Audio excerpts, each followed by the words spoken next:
basically what we are going to do here for these in number one, we're going to just go through and take a second to figure out, all right, if these were on our classified balance sheet, what part of the financials of the balance sheet would they be in? Would they be current asset, long-term asset, intangible asset?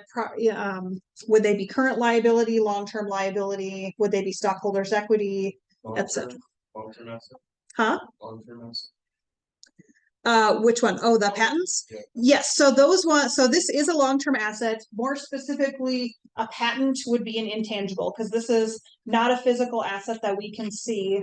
It is an asset that is contractual in nature. So that one would be an intangible. Let's see. And I'm going to break it into quarters and kind of go around the room the way we have in the past. So back 3 rows over there, somebody, how would we classify mortgage payable due in 5 years? Easiest place to start is to look at something and say, all right, is this current or is it long-term? Long-term, right? And then if it's a mortgage payable, what would that be then? Yeah, long-term liabilities. Yep. So what about land?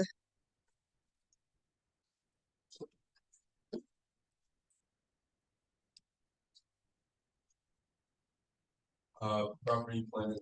Yeah, so property, plant, and equipment. So that's our long-term physical, tangible asset there. Let's go to the back of the room over here. And what about supplies? Yeah, current asset, because supplies are stuff we expect to use in our operations regularly, utilizing those and using them up and replacing them with new. So they're a form of prepaid or inventory. How about front 3 rows over here? What about unearned revenue? Or is it current short-term? Current liability, yeah. So yep, so unearned revenue, that's when somebody pays us in advance, but we haven't delivered yet. So we either owe them performance by providing a product or service, or we have to return their money to them. So it's technically a liability, and generally we assume that that's a current liability. There are cases where you might have a long-term deposit, but they're in the minority. So typically we'll assume that's current. Okay. So that's, and what differentiates that from regular revenue is the unearned part. We cannot have it on our income statement until we earn it. So that's why it's a liability.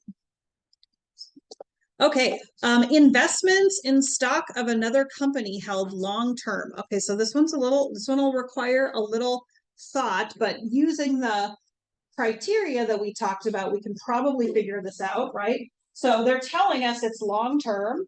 So that part is right out there for us, right? So where would we put that then? Well, actually, I mean, it's pretty straightforward. There's a long-term investments one right here. So they kind of made that one easy. All right. If you don't have significant numbers of investments and you've got like a few different kinds of long-term assets that are small in number, you might group them together as like other long-term assets potentially would be another place you could see that. All right, and then accumulated depreciation furniture. Let's go to the back on this side over here. Where would that end up for us?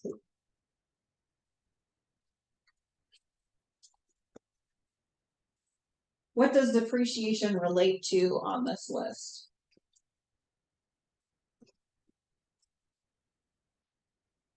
Where would furniture go? How about that one? Asset, right? And do we expect to use furniture within a year or longer than 1 year? Probably longer, right? Unless you're really not nice to your furniture. So that's going to be property, plant, and equipment. So accumulated depreciation is a contra account that offsets your property, plant, and equipment. So it's considered actually part of that property, plant, and equipment.